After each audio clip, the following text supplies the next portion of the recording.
So I'm still here.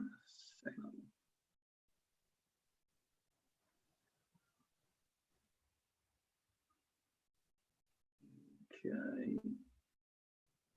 Stream now classic.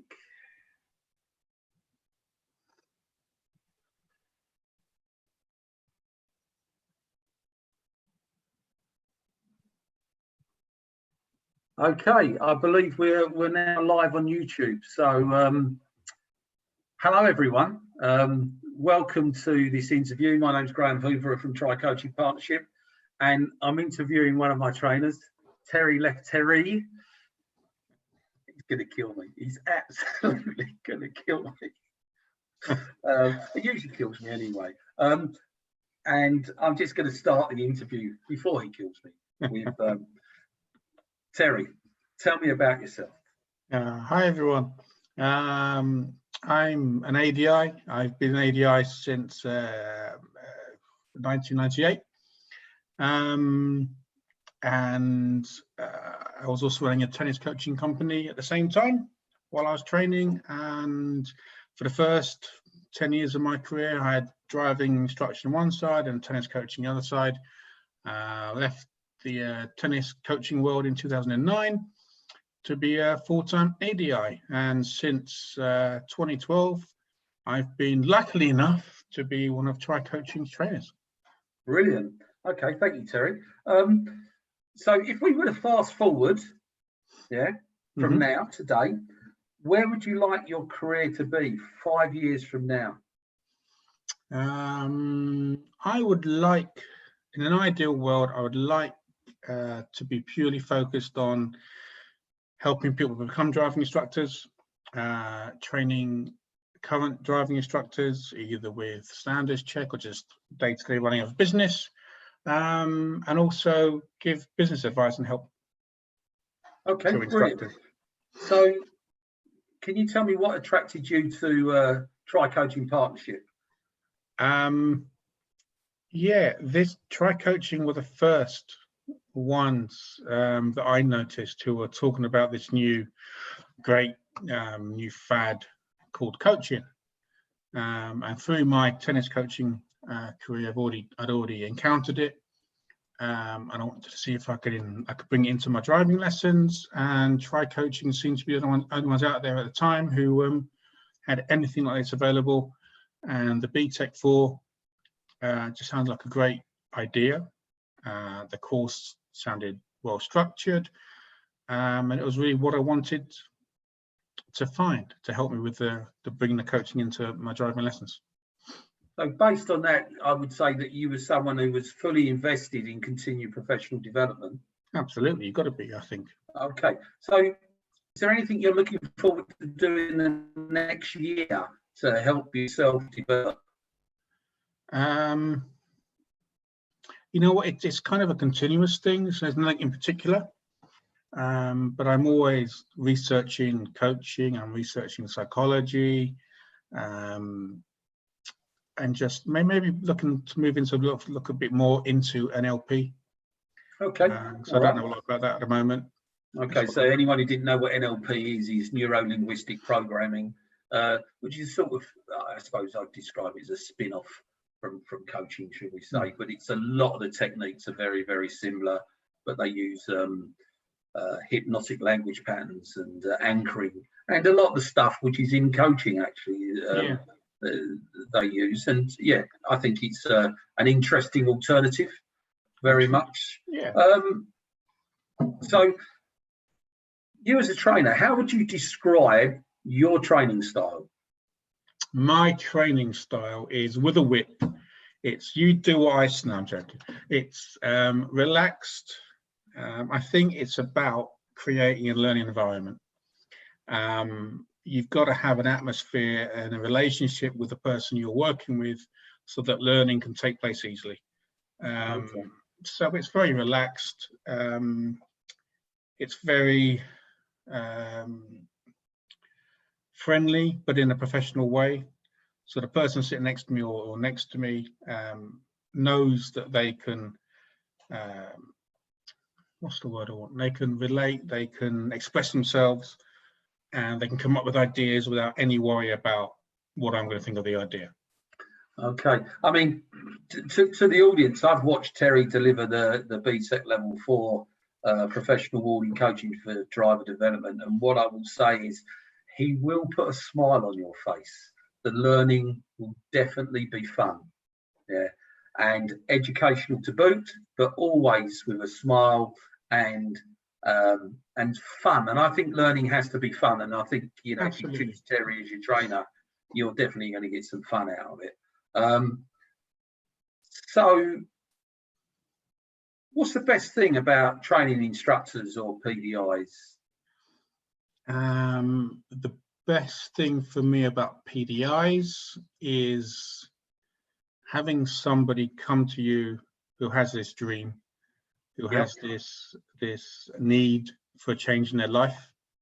You know, that they're coming to be a driving instructor because they're not happy at the moment, or they want to change, or they just want to get away from where they are, or improve their family situation, and then getting them finishing that final exam and passing it and going, I've made it, I've done it.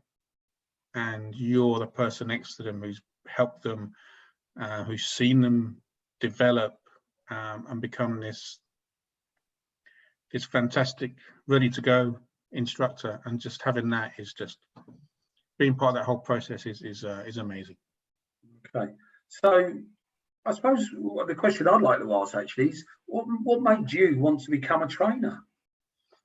Well, it's something I always try and avoid. I always like to have strings to my bow.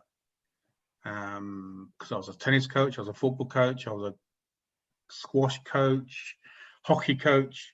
So I like lots of strings to my bow, and I needed something more than just learners. So I wanted to move into, I wanted to see if I could do it first of all, if I could become a trainer, if I was good at it.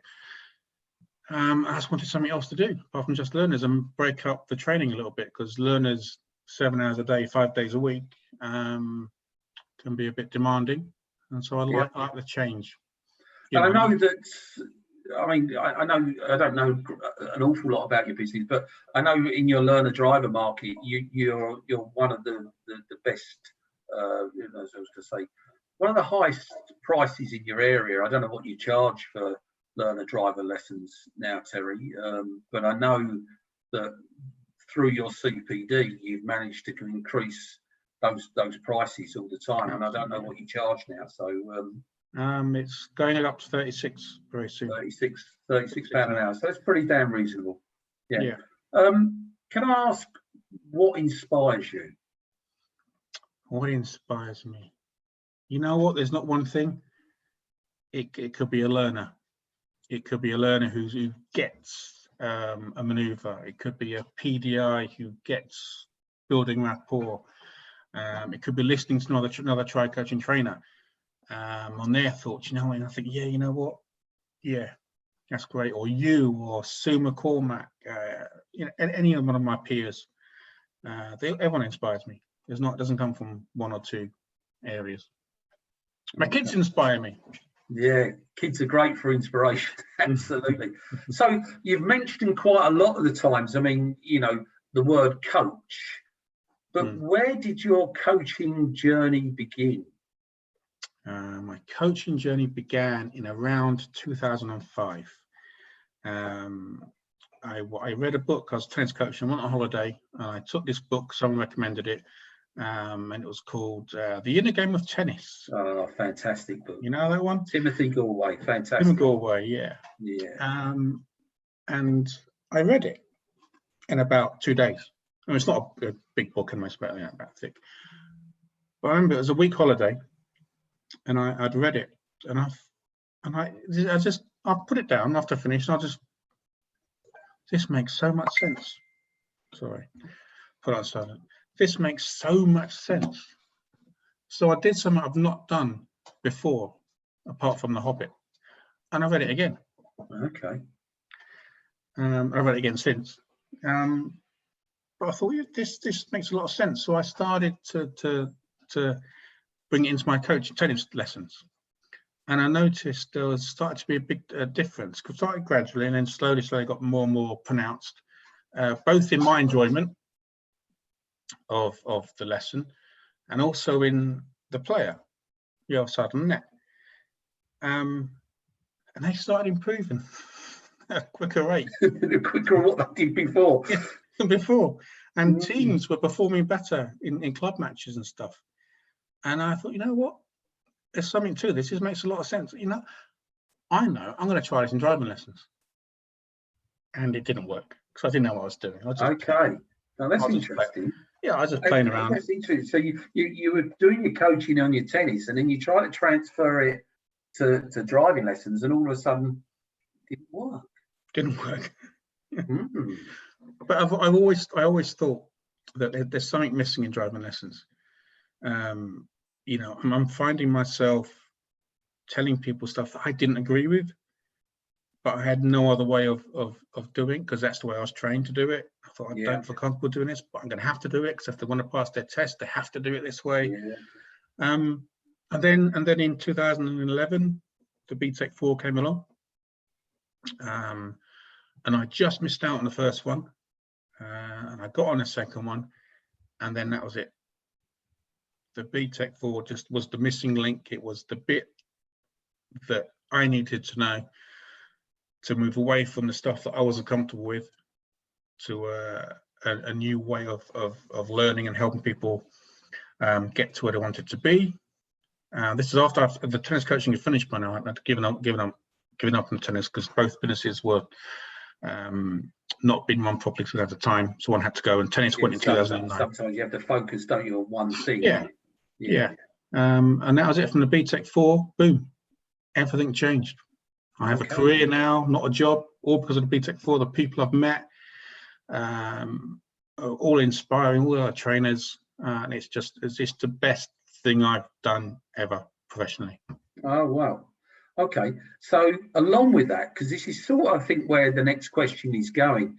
How does, and I'm going to say try coaching instructor training, but we know it as ticket because it's short for try coaching instructors training. How does that differ from the conventional training that you would normally get generally? And I'm saying generally because there's other companies doing great stuff out there as well, but generally the product from try coaching ticket, how does it differ? Well, it differs massively in some respects. And the biggest thing about the ticket course is PDIs, people learning to become driving instructors. They make the links so much more easier because the training is done in one go, in terms of it's not separate part 1 training or part, as you know, there's separate part 2 training, then we move on to part 3. It's all done in one go. So in the first session at ticket, they are playing driving instructor. They're becoming a driving instructor from the beginning. And because it's all done in one go, there's loads of light bulb moments. It's like, oh, this fits in because I've just, and then, you know, our last lesson we did this, or this session we've done that. And I can see now why the commentary is going to help with my part 3 now, because I just did it earlier in the session. And it all makes sense. And it makes my job easier because the course is there, it's ready. And all you have to do is just guide them through it and let them. I mean, I think, you know, to sum it up, I mean, once you've done the trainer course with us and we've given you the ticket pocket product to go away and deliver, and you get to module 1 and you deliver part 1, part 2, part 3 on the very first day, and people who don't understand our product would maybe go scratching their head and going, how does that work? Well, we know it works very, very well. Very well. I suppose the adage I'd like to put in that is, how do you eat an elephant? One bite at a time. Exactly. So that's exactly what it is. Okay. So if you look at yourself, Terry, and it doesn't have to be now about business or anything like that, what are you most proud of? Just think of that. What are you most proud of? My kids. Your kids, yeah. My 2 boys, yeah. Great answer. And now this one comes with an adult warning, the next question. So please think about this before you answer it, and answer it carefully. What do you like to do when you're not working? Let's see. Child-friendly answer. I like to listen to music. I'm a big music fan. I like to discover new music. A big film fan as well, so I like watching films. Sport, when the body allows me. I like to play sport because the body is saying no a lot more these days. Reading up on kind of CPD subjects, but also stuff that's linked to psychology and how the mind works, and stuff like that, basically. Okay. So do you have a personal mission statement, something that sort of drives you forward? Is there such thing in Terry's world? Yeah. Go on then. And I think that this also doesn't, the way I think of this mission statement I'll give in a second, it puts no pressure on me as well. Because I think my mission statement is be the best you can be.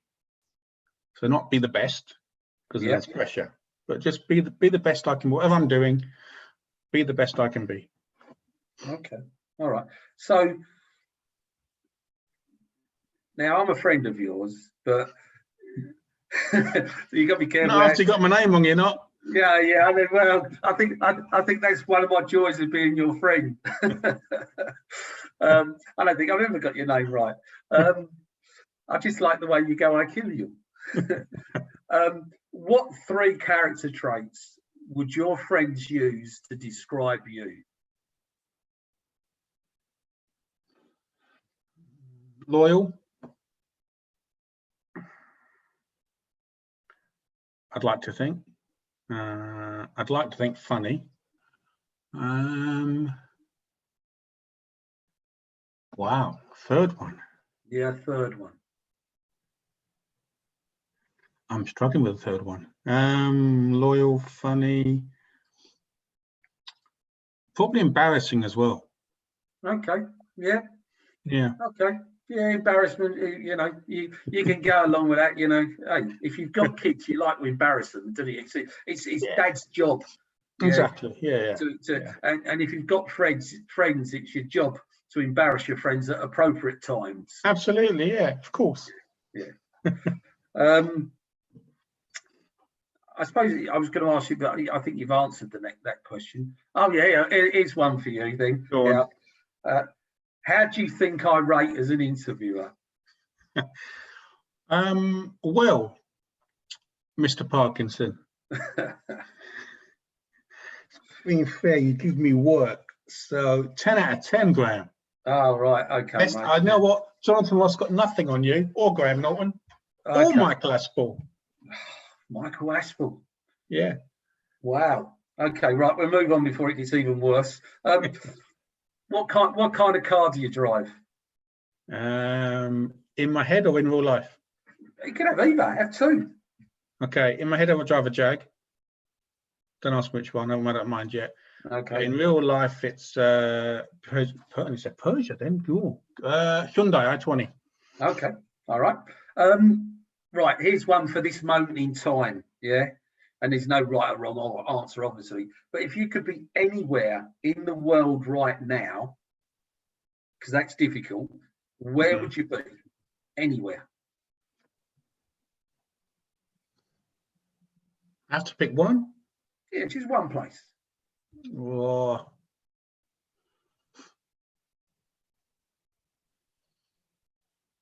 In the Maldives.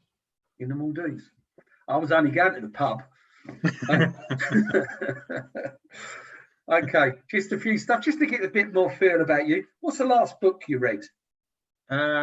It's here actually. It's a psychology book. Okay. Think Like a Psychologist.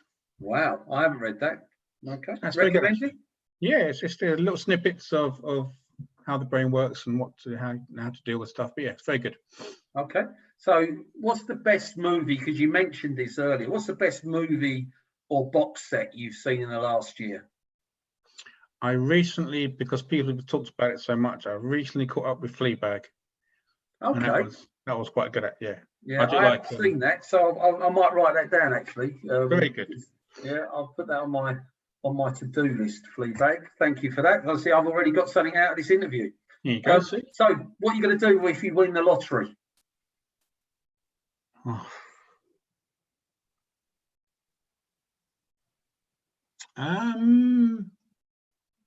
I would give up learners, and I'll just work with PDIs and ADIs, and permitting, I'd travel more. Okay, cool. Do you have a favourite memory?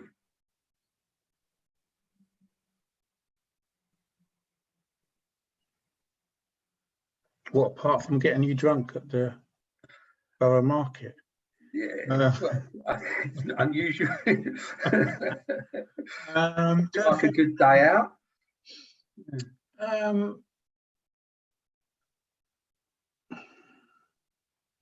You know, I've got something that makes me smile every time I think about it, and it was a couple of Father's Days ago.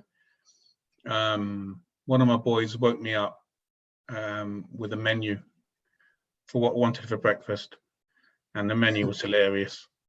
It was hilarious. And so he was their menu. It was their menu. Yeah. I can't remember what was on it now. It's in my keepsake box. So one was the waiter and one was the cook. So for safety's sake, I asked for cereal and orange juice. Every time I think of that, it makes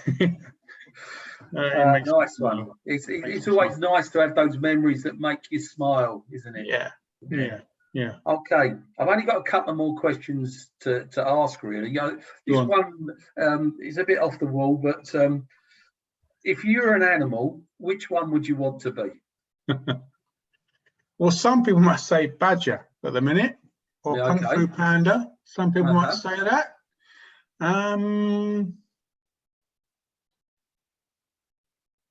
Racehorse. A racehorse. Yeah, and that's that competitive nature. I'd like to win. Okay, would you be a flat racing on the flat or over the sticks? Flat. Flat. Because they're like 5 furlongs or a mile and a half. You know what? I'd be a mile. A mile. Okay. A mile. So I can. What's a derby over? Mile and a half. I'd be a mile and a half. So I can win the derby. But that jockey's whip is gone. Is off my back. Okay, cool. They have to be a good jockey. Yeah. All right. So, if you could choose one superhero power, what would it be and why?